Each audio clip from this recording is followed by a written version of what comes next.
Yeah. Hello. Viole. Viamono, viamono. Minoma kungole. Viamono, viamono. This is my mom here.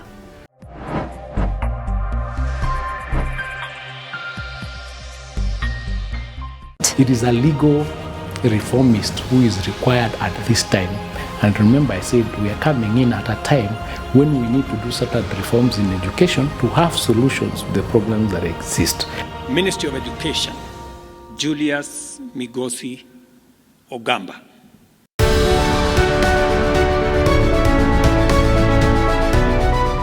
This is home, eh? This is where we grew up. In my early years, there was an old house here, not this one, an old mud house that was here. That's where we grew up. And just around here is where my mom used to do her vegetables and all that. My name is Julius Migos Ogamba. I come from Kisii County, Kitutu Church North constituency. That's where I was born. I'm an advocate of the High Court of Kenya. I've worked as an advocate of the High Court for well over 30 years.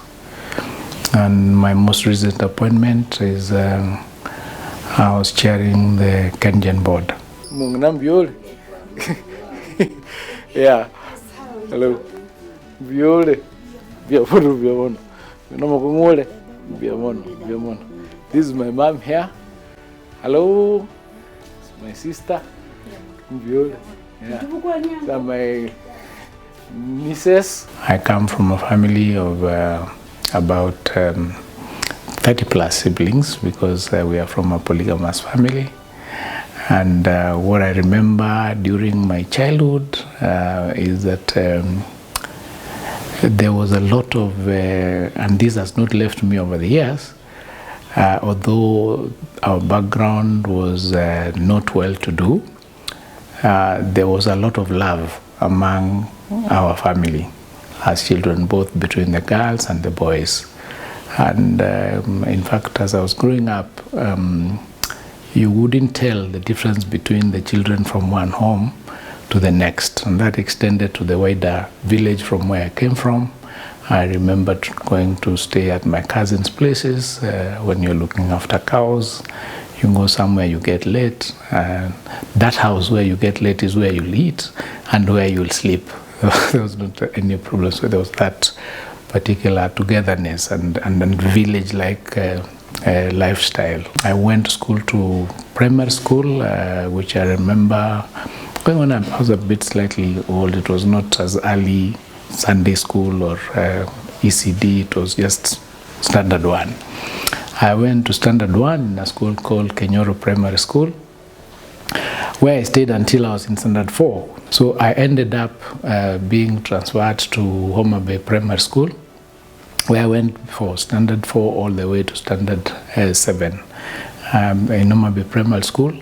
I got shocked because Kenyoro Primary School was a mud house. It was a mud building and an earth floor.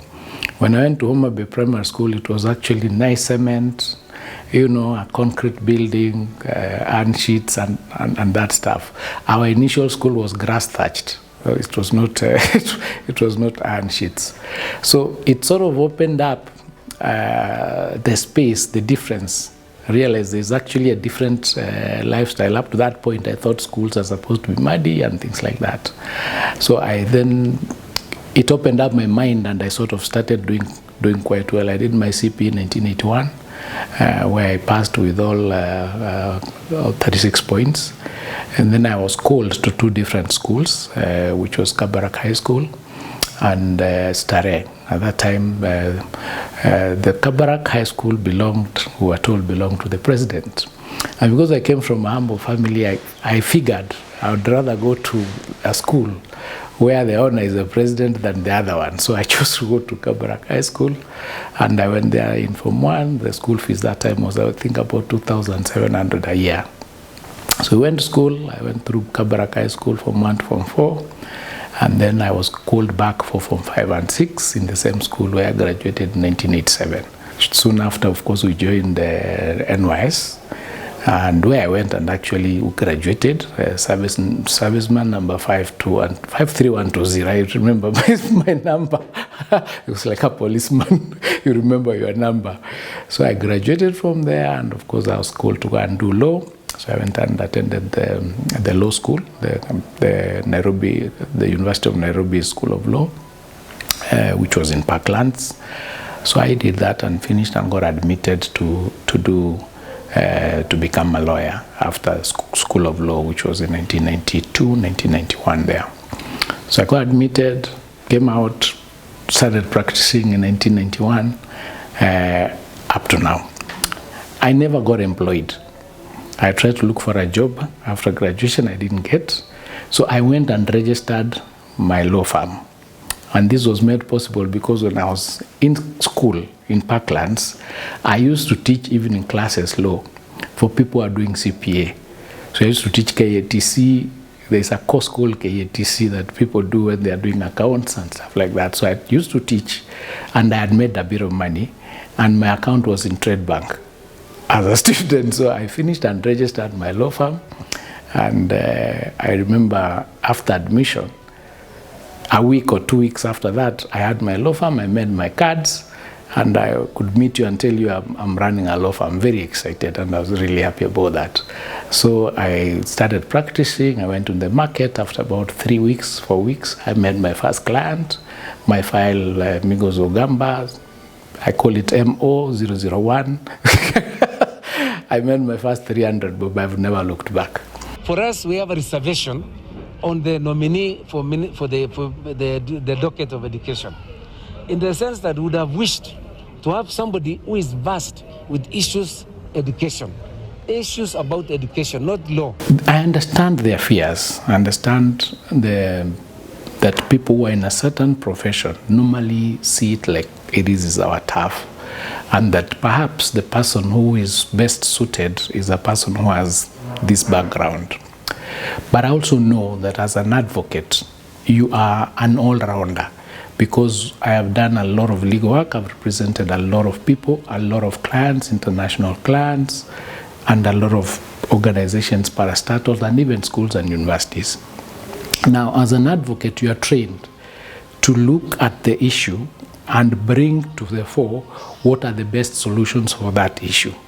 So as an advocate, in fact, I would say their fears, though well, placed at this time, are not really going to deter me from achieving the goal because of my training.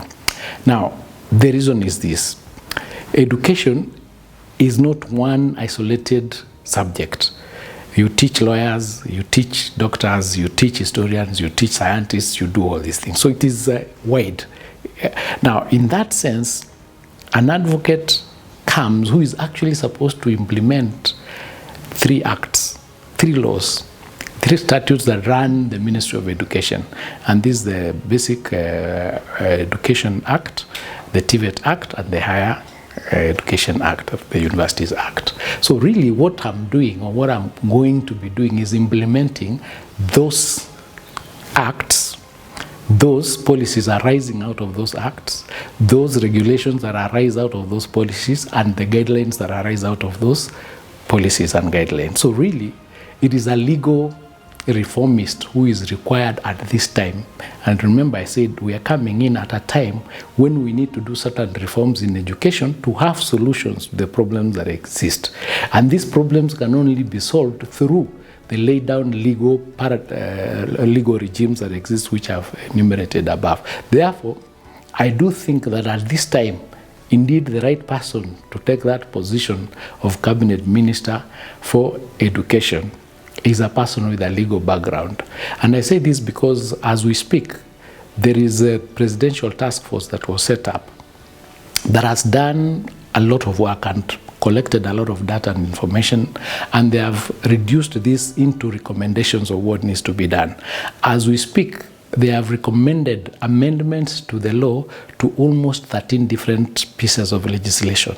Now, collecting all this would require somebody with a legal background to see the pros and cons of it and see how best do we put them together so that we have the best possible result for the reforms and for the particular things that members of the public have requested that needs to be done in the legal, in the education sector. So I think I have it in me, I have the determination, and in fact, all said and done, what needs to be done in this country in all sectors, not just in the education sector, is being determined, being transparent, having integrity in the way you do things, not having vested interest in the decisions that you make, so that we can move this country forward. Whoever is appointed to man the sector of education to have a turnaround and make a difference. Because we are there, our eyes are there, the parents' eyes are there, the learners are there. This is a sector that is run in a three-way traffic. The main challenges that are facing the sector as we speak right now, the first 2 or 3 of them, is the CBC issue. We need to deal with that. So what will happen, as I've indicated, we'll need to sit down and understand of the 3 segments of it. This segment that has a problem, how do we solve it? So we get a solution as quickly as possible so that going forward, it doesn't continue recurring. It should have been done. We'll need to do that. The second issue is the lack of classes for the GSS. And there's a challenge with the naming of that and where they're supposed to be domiciled. I do know that they are supposed to have done 16,000 classes in order to be able to cover this. They've done, I think, 9,000. We have 6,000 to do. So we will need to sit down and move the 6,000 quickly because the funds, I understand, have been released, so that within the next, I think they're coming in January, the next 6-7 months, it is done and they are in place. Where they are not, in areas where they are not, we do an audit and find out where, for example, there are neighboring schools where there is space. We move the students there while this is being concluded. The next challenge that is there in the higher education is funding. The new funding model has not been understood by a lot of the parents, even some of the teachers and the university people. They have not understood that. We need to be able to unbundle it in a language that everybody understands and communicate this to the people so that they know what it is that we are talking about. The model itself is very good.